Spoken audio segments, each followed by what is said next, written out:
Bonjour, bienvenue dans Haut la Toile, le magazine de la culture surf. Au sommaire de ce numéro de mai, une question. Faut-il, oui ou non, porter un casque pour aller à l'eau? On prendra également des nouvelles de Justine Dupont, blessée à la cheville et qui poursuit sa rééducation à Cabreton.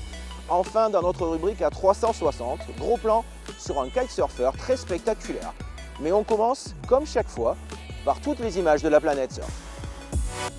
Début d'année réussi pour Justin Becqueret. 16e de finaliste à la Méo Pro au Portugal sur le CT. Il est aussi qualifié pour le tour principal du Challenger Series. Clément Rossero. Lui, se fait rare sur les compétitions. Le Basque est surtout en quête de sensations, à la recherche du Graal ultime. Comme sur ce tube, tout simplement parfait.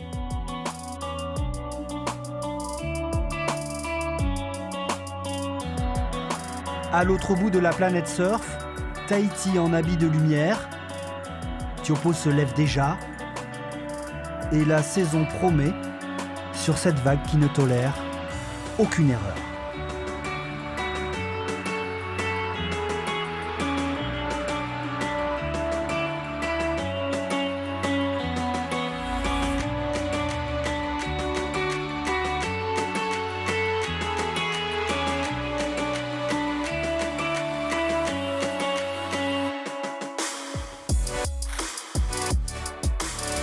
J'adore l'océan quand je vais dans l'eau, c'est cette force qui...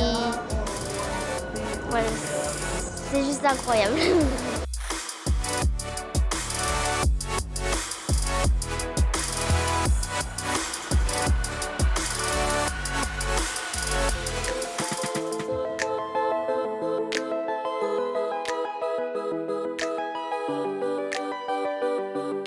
Les compétitions reprennent un petit peu partout, y compris chez les scolaires. Il y a quelques jours se sont déroulés les championnats d'Aquitaine UNSS à Seignos pour les collégiens et ici à Lacanau pour les lycéens.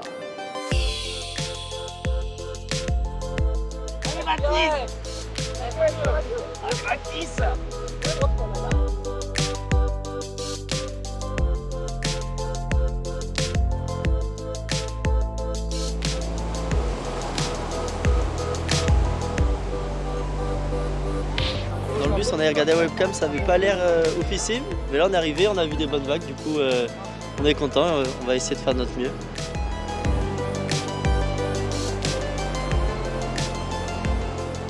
Il y a des bonnes vagues, il y a des bonnes droites, du coup ouais, c'est cool.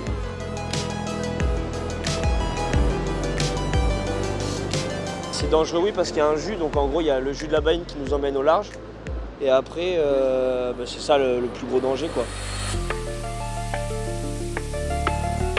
Après ça dépend le niveau, là nous on a plutôt tous un niveau assez bon, donc on est capable d'aller dans des conditions comme ça.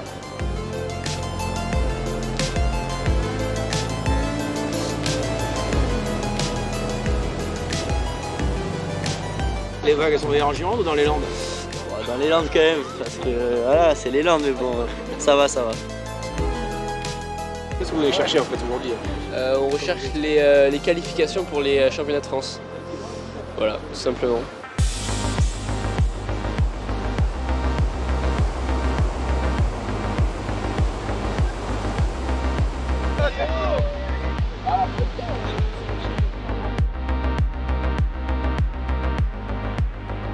C'est en essor le surf au niveau scolaire, en UNSS en tout cas ou pas? Oui, oui, de plus en plus, oui. Le phénomène de mode.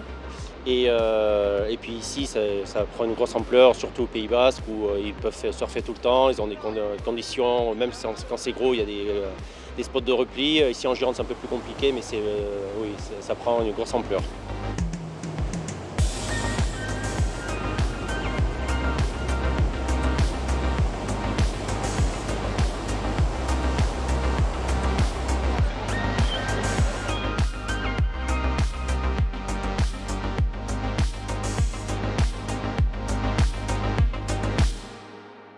Sur le littoral atlantique, ils sont très peu nombreux à porter le casque. Pourtant, la question se pose de plus en plus entre la protection, la sécurité d'un côté et la défense d'une certaine idée de la pratique du surf.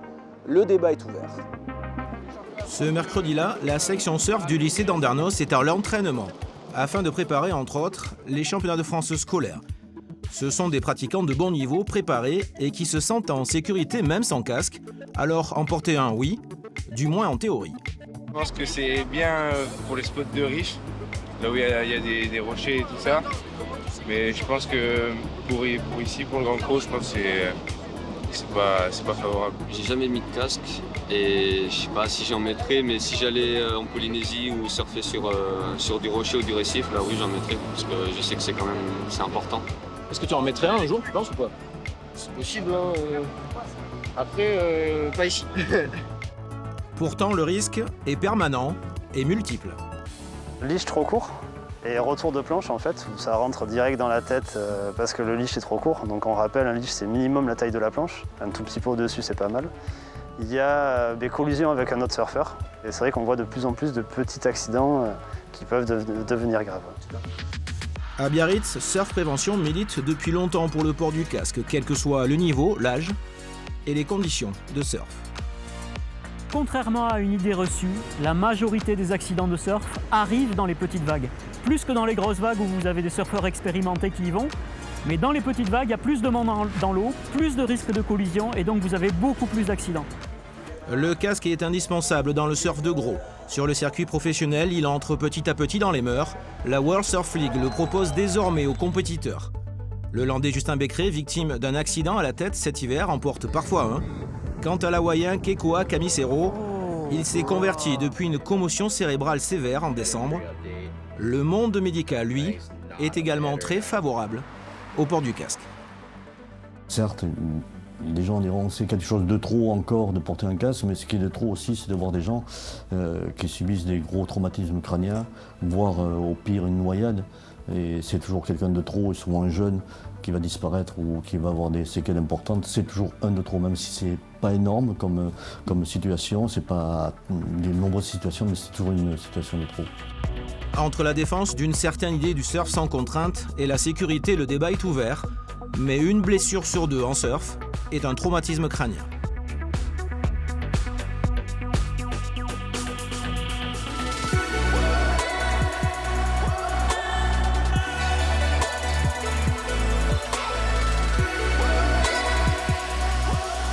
Pour elle, le port du casque est indispensable car elle surfe du très gros, sauf en ce moment. Justine Dupont est actuellement blessée à la cheville et poursuit sa convalescence. Nous l'avons rencontrée car elle est dans l'actualité avec un film qui retrace sa saison 2020 exceptionnelle. This was a DuPont 5.66. That is just a DuPont and that is a massive wave. HK Justine.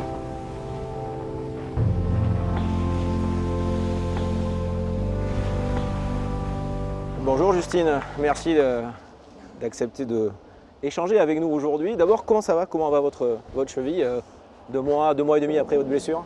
J'ai fait donc beaucoup de rééducation ici au Cerf, à Cabreton et un peu au Portugal. Et voilà, comme ça j'ai pu un peu jongler aussi, rentrer un petit peu à la maison et voir aussi un peu la famille aussi en France. Donc ça m'a fait un bon petit équilibre. Une petite pause mentale aussi ou vous n'aviez pas besoin forcément? Oui, pause mentale, physique, c'est un tout. Hein. C'est pas juste le corps que je suis en train de reconstruire. C'est aussi le mental, tout ça, c'est un tout. Et c'est intéressant, c'est hyper intéressant parce que tout est lié. Donc, alors c'est une pause forcée évidemment, c'est une blessure, mais vous êtes tout de même dans l'actualité. Il y a un film qui sort en ce moment, À la folie, qui retrace votre exceptionnelle saison 2020. On va en parler plus longuement. Qu'est-ce que vous avez voulu montrer ou qui ressorte dans ce film en fait? Bon, c'est plus la saison en général, ma meilleure saison aujourd'hui, donc c'était la saison dernière. Et montrer les hauts et les bas, montrer la réalité de nos journées, de nos aventures un peu, si on peut dire. Et ce lien d'équipe, ce qui n'est pas évident et qui est hyper important et qui est riche, qui fait une force dans le surf de grosse vague, je trouve. Que tu retrouves ce côté, t'es plus seul. Seul, c'est impossible, tu peux pas. Quoi. Donc voilà, il y a ce côté-là qui est hyper intéressant, que je voulais mettre aussi en valeur. Petite, j'avais peur des grosses vagues. Et en tant que surfeuse professionnelle, je participais au circuit de compétition. Et à la fin de la saison, j'avais de la chance puisque l'hiver arrivait, les vagues grossissaient et je pouvais surfer des vagues plus grosses. Donc j'ai surfé au large d'Hossegor. Je suis partie sur un trip en Irlande et j'ai surfé la belle vague de Bellara au Pays Basque en France. Donc pour moi, c'était plein d'opportunités pour affronter cette peur et me rendre compte aussi que ces grosses vagues, elles m'attirent vraiment. C'est vraiment un tout que vous avez en tête. C'est difficile de dégager une session, une vague, un jour à Jaws, à Mavericks. C'est difficile, c'est vraiment un tout qui ressort pour vous en termes de souvenirs quelques mois plus tard, aujourd'hui, ce que vous gardez en tête de tout ça. Oui, c'est plein d'expériences et qui sont plein de briques pour construire un peu notre petite... pour construire le jour de performance, je dirais. Et pour moi aujourd'hui, ouais, j'ai eu deux fois où j'ai performé vraiment, où je suis fière de ça et c'est des souvenirs. Donc la vague à Jaws que j'ai pu avoir avec Michel Laronde qui me tracte, c'était juste magique. Et la fois aussi avec Fred en 2020 lors de la compétition à Nazaré. Et ça c'était magique aussi avec Clément et Fred, les trois. Là, on était tous sur la même longueur d'onde, c'était beau à ressentir. Et voilà, tout simplement. Donc j'ai ces deux vagues qui ressortent énormément, dont la vague de Jaws l'année dernière sur ce voyage, sur cette année folle, parce qu'il y a eu des grosses sessions sur tous les endroits, à Nazaré, à Mavericks, à Jaws. C'était vraiment tous les spots les plus réputés qui devenaient juste magiques. Et il y en a, ils n'avaient jamais été aussi gros, il y en a, ça n'avait jamais été aussi beau et gros. C'était juste dingue. Il y a les performances que vous faites des très grosses vagues. Dans ce documentaire, il y a aussi les peurs, les doutes, les questions. Ça fait partie aussi, forcément, de ce que vous faites. Je le traite beaucoup plus qu'il y a 3 ans, là, quand je m'étais blessée à Jaws. J'avais un peu moins accentué ce côté-là, le côté mental, à traiter et tout ça, et à s'en occuper, à prendre soin. Et cette fois-ci, je l'ai quand même bien plus traité. Et parce que voilà, j'avais eu cette expérience, comme quoi l'expérience n'est pas transmissible des fois.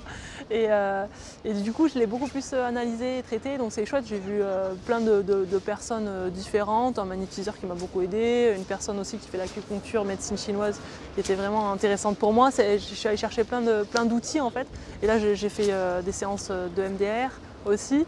Donc c'est hyper intéressant, j'aime bien, ça me passionne même ce côté, c'est riche je trouve, de comprendre un peu comment ça fonctionne. Est-ce que ça peut être alors je ne sais pas si c'est le mot, mais un atout pour vous d'avoir peur en fait, ou pas quand on est sur de très grosses vagues? Est-ce que quelque part on se dit ça me freine un peu, je fais attention à mes limites ou pas du tout? Vous êtes tellement concentré sur ce que vous faites, sur la technique, sur la préparation, que la peur vous l'évacuez complètement? Non, la peur elle est là et c'est un atout et forcément, alors après c'est comme tout, il faut le bon réglage, c'est tout. Le bon réglage pour être le plus présent possible, c'est tout. Voilà. Et puis s'il y a une trop grosse peur, c'est pas bon et il faut arrêter. Mais s'il n'y a pas du tout de peur, ça facilite pas le côté d'être hyper présent et hyper attentif à ce qui se passe. Donc c'est hyper intéressant aussi. Et voilà, on apprend aussi comment régler cette peur, comment essayer de la contrôler. C'est même pas ça, parce qu'en fait, quand on vit le moment présent, elle est plus là. Elle est là dans le passé, dans le futur, mais elle est plus là dans l'instant. C'est ça qui est important, d'aller trouver ce moment présent. Et c'est dans ce moment-là qu'on performe. Justine, bientôt demain de retour dans les vagues. Ouais. C'est un peu tôt pour parler de vos prochains défis, vos prochains objectifs. Non, c'est important d'en avoir aussi, parce que du coup ça permet même pour moi la rééducation d'être plus à fond dedans. Et Tahiti, ce serait le prochain objectif, à repartir à Tupô. On l'a fait déjà l'année dernière, c'est la première fois qu'on allait là-bas avec Fred, et repartir là-bas pour cette année. Et l'année dernière, c'était vraiment une année d'apprentissage, de découverte. Ouais, il y a eu une belle vague quand même. Oui.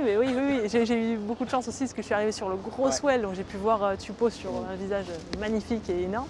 Et cette année, j'espère mettre un peu en application tout ce que j'ai appris pour faire des belles vagues, donc je suis fière et contente et ravie tout simplement. Tupô sur le défi personnel ou avec un petit peu au fond de votre tête ce qui se passera dans 2 ans là-bas, même si on ne connaît pas encore les critères de sélection pour les JO, ça doit être imminent d'ici le mois de juin. Tupô parce que c'est la vague, c'est le premier point, parce que c'est la vague magnifique et ça en tant que surfeur c'est un peu pour moi le Graal. Ça a toujours été une vague qui me faisait peur et dont je ne pensais pas avoir le niveau pour y aller, ou en tout cas j'avais envie d'attendre mon meilleur niveau pour me rendre sur cette vague-là. Et donc ça c'est vraiment hyper personnel pour moi dans ce challenge-là, de se dire ok, c'est possible, je peux y arriver, en plus je peux encore progresser par rapport à cette vague en mettant en application ce que j'ai appris avec Nazaré, se dédier là-bas, y passer du temps, et finalement j'ai performé, mais il y a ce temps qui est important au début, et après on verra sur les critères et tout ça. Pour l'instant je reste ouverte, mais on verra, parce que si c'est sur toutes les compétitions et du coup être présente sur les compétitions pendant la saison à Tupô, moi c'est le surf avant tout et c'est la vague qui m'importe, quoi. Après, événements, JO, qualifications, tout ça ou pas, surfer une très belle vague à Tupô, ça c'est déjà mon objectif. Merci beaucoup Justine d'avoir été des nôtres aujourd'hui, puis à très bientôt sur les vagues des Landes aussi. Ça vous arrive de surfer ici, de Gironde, et les grosses vagues du monde entier. Merci Justine. Merci beaucoup.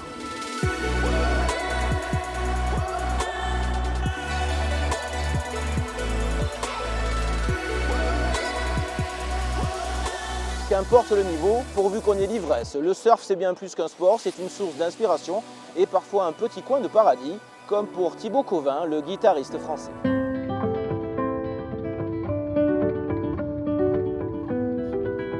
En quelques années, Thibaut Cauvin est devenu l'un des guitaristes classiques les plus talentueux de sa génération.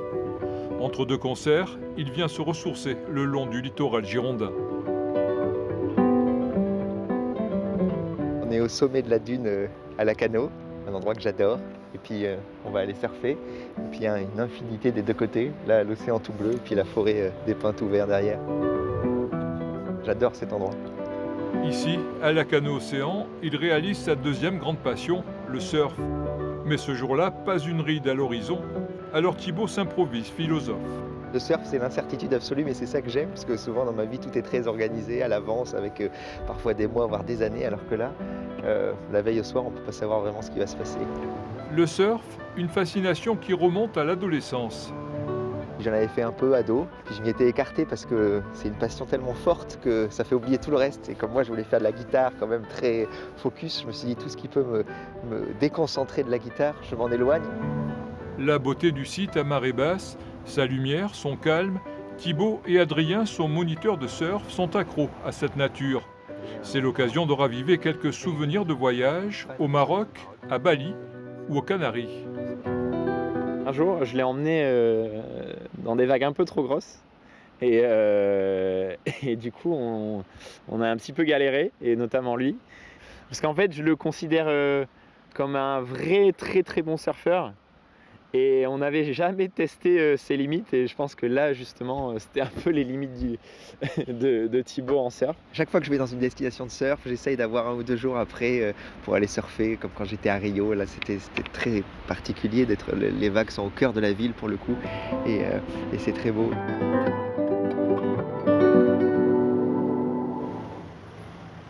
Ce jour-là, Thibaut a rendez-vous dans cet atelier de fabrication et de réparation de planches de surf. Ok Thibaut, alors qu'est-ce qui se passe? Il y avait un petit truc ici, mais après si tu peux faire un check... Ok, je vais regarder, on va faire le tour. Bon, ça n'a pas l'air très grave. Je crois pas. Comme d'habitude, des petits chocs, rien du tout. Voilà. La technique de fabrication, Thibaut y porte un grand intérêt. Pour lui, shaper et luthier sont deux mondes très proches. Les planches, elles sont sur mesure, on étudie précisément ce qu'on veut, parce que finalement, les toutes petites différences peuvent avoir des répercussions assez grandes dans les vagues ensuite. Et donc, du coup, on peut choisir la taille, l'épaisseur, la densité. Tout est au choix et tout a des répercussions, comme une guitare.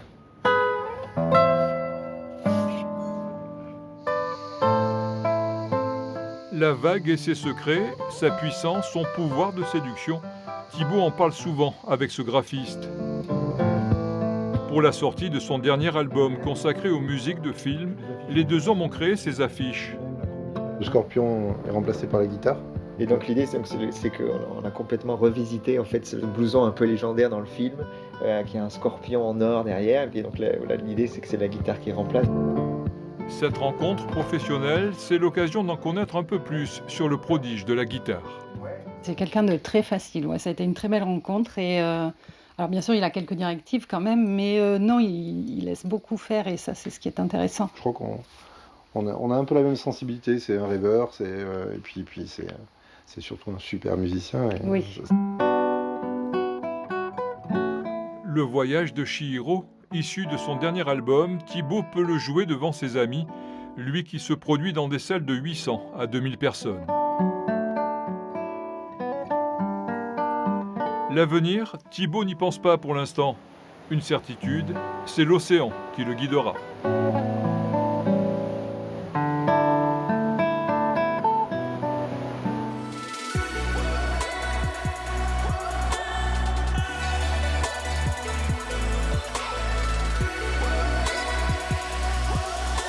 Sa seule limite est celle de l'apesanteur. Léopold Leroy est un kitesurfer extrêmement spectaculaire. C'est notre rubrique à 360.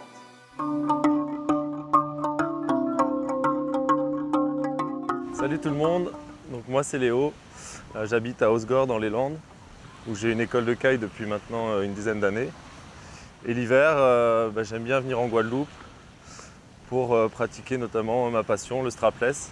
C'est tout simplement un mélange entre le kite et le surf et donc je vais vous emmener découvrir tout ça.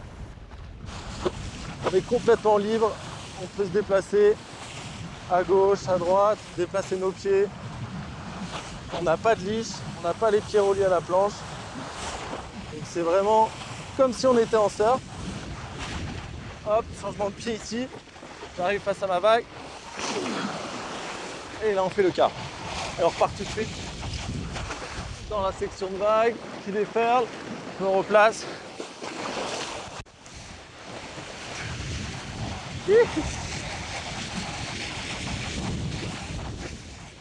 Pour l'instant j'ai rien, je vais repartir de l'autre côté.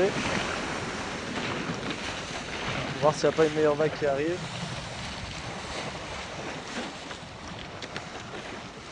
Hop, allez, c'est parti sur celle-là.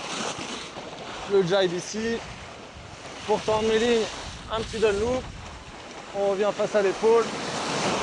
Et on tape. Allez, on voit que ça continue. Deuxième down loop. Je reviens face à ma vague. Et je tape.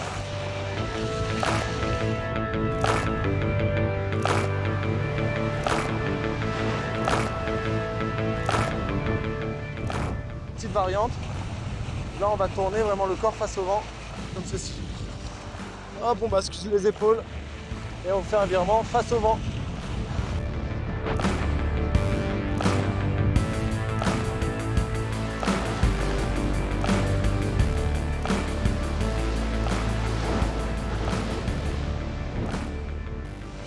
Et là, on va essayer de se faire un petit reverse. Allez, c'est parti. Le loop ici. Bon, déjà, on va venir taper l'épaule là. Belle épaule. Ok. Une deuxième ici.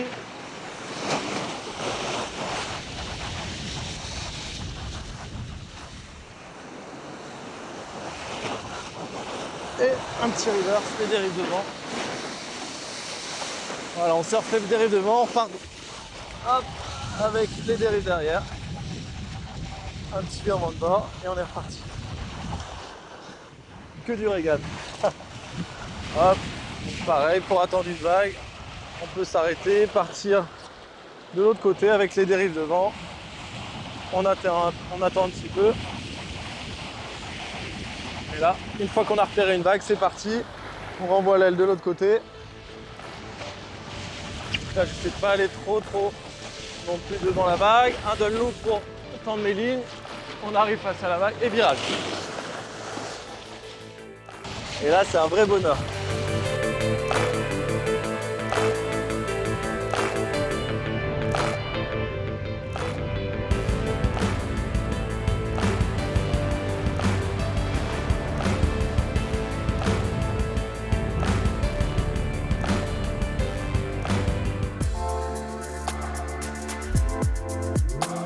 C'est la fin de cette Olatua. Merci d'avoir suivi cette émission réalisée et mise en image par Olivier Prax, montée par Christophe Varonne.